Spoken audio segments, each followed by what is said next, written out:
Hello, everyone, and welcome. Today, we're going to explore an important topic: 6 signs a breakup might be good for you. We'll look at some key indicators that ending a relationship could actually be the right choice. Over the next few minutes, I'll share insights that might help you gain clarity and make the best decision for your well-being. So let's get started. Let's take a moment to look at breakups from a different perspective.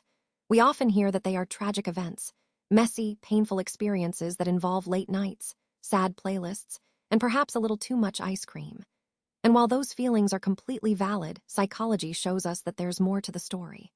Sometimes, ending a relationship can actually be one of the healthiest choices you can make for yourself. It can be a really transformative decision, opening the door to growth and new beginnings. So, as we explore this topic, keep in mind that breakups aren't just endings. They can also be opportunities for positive change. Let's talk about the hidden benefits of letting go. Now, I know that separation is never easy, but research shows that sometimes letting go of the wrong relationship can actually be a positive step. It can open doors to self-discovery, emotional freedom, and even new opportunities we might not have seen before. So, how do we know if a breakup might be a good thing?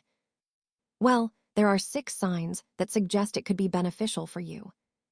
We'll go through them, because recognizing these signs can help you see the bigger picture. Remember, letting go isn't just about ending something. It's about creating space for growth and new beginnings. You know, one thing I've noticed is that the same arguments tend to keep repeating in many relationships. All couples argue at some point, but when those issues keep coming up over and over again, it's a sign that there might be a deeper problem.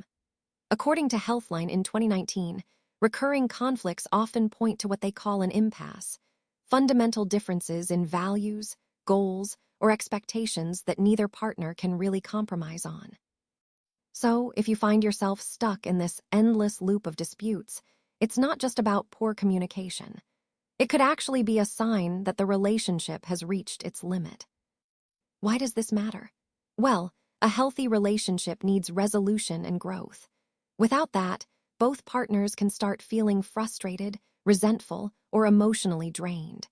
Recognizing these patterns early can help us understand when it's time to address the underlying issues or consider whether the relationship can truly evolve. Let's talk about misaligned goals and values in relationships.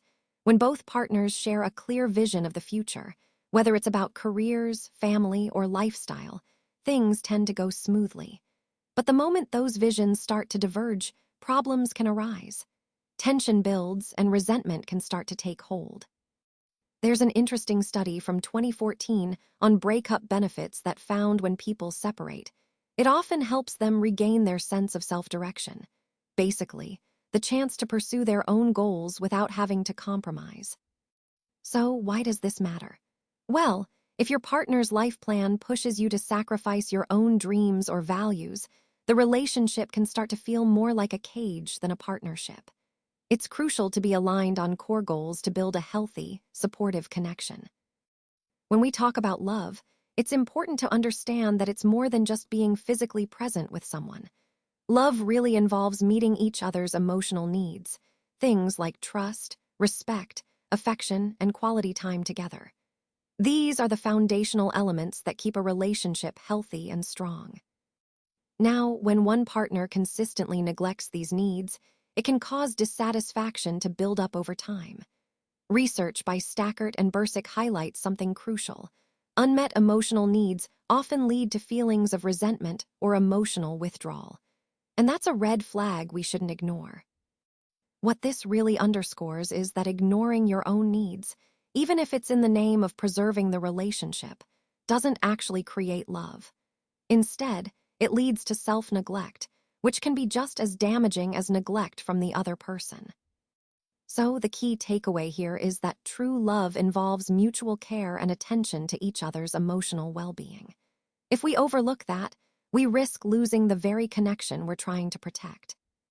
When we talk about emotional distance replacing intimacy, what we're really saying is that emotional closeness forms the core of a strong, healthy relationship. If you notice yourself preferring to spend time with friends or others rather than your partner, or even feeling reluctant to go home, that's often a sign that the emotional bond has started to weaken. Research consistently shows that when emotional intimacy is strong, relationship satisfaction naturally increases, and both partners tend to feel more psychologically balanced and fulfilled. It's not just about being physically together. It's about sharing your thoughts, feelings, and vulnerabilities in a way that deepens your connection. And here, why this really matters. Without that emotional connection, a relationship can become little more than cohabitation. It's like living side by side without truly being partners. So, nurturing that emotional bond is essential, not just for happiness, but for maintaining a meaningful, lasting relationship. You might have noticed that some relationships tend to fall into this on-again, off-again pattern. Now, TV shows often make this seem romantic. Think Ross and Rachel, right? But in real life, it's often anything but. These cycles can be incredibly emotionally exhausting for everyone involved. A study from 2009 by Melissa Ramsey Miller actually found that many couples who go through these repeated breakups and reconciliations aren't doing so because they're truly compatible. Instead, it's often driven by loneliness or a fear of being alone. And here, why that matters. While familiarity can sometimes feel comforting, it can also trap you in a loop of pain.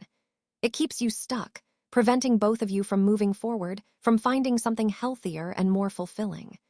Recognizing this pattern is the first step toward breaking free and building a stronger, more stable relationship. Sometimes, the hardest truth to face is that life can actually feel better without a partner. It might sound counterintuitive, but there are times when we feel freer, lighter, and more true to ourselves when we're not in a relationship. Research supports this idea. Studies by Franklin and Tashiro, for example, show that breakups can be a catalyst for personal growth and opening up new opportunities. They can even help us develop a healthier sense of who we are.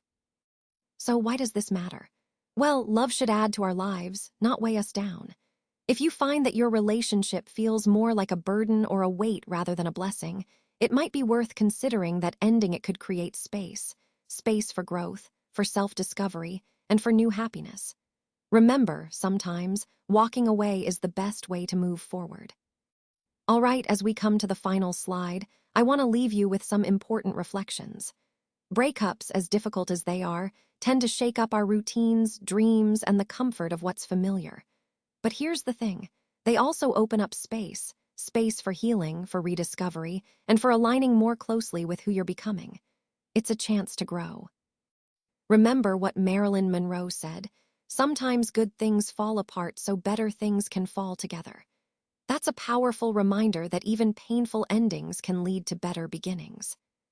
If you notice certain signs in your relationship, it doesn't mean you have to rush to break up right away, but it does call for honest reflection. Ask yourself, am I better off in this relationship, or am I better off without it? That's a crucial question, because recognizing the answer can be the first step toward reclaiming your happiness. So, I encourage you to approach these moments with honesty and compassion for yourself. Ultimately, your well-being and growth matter most.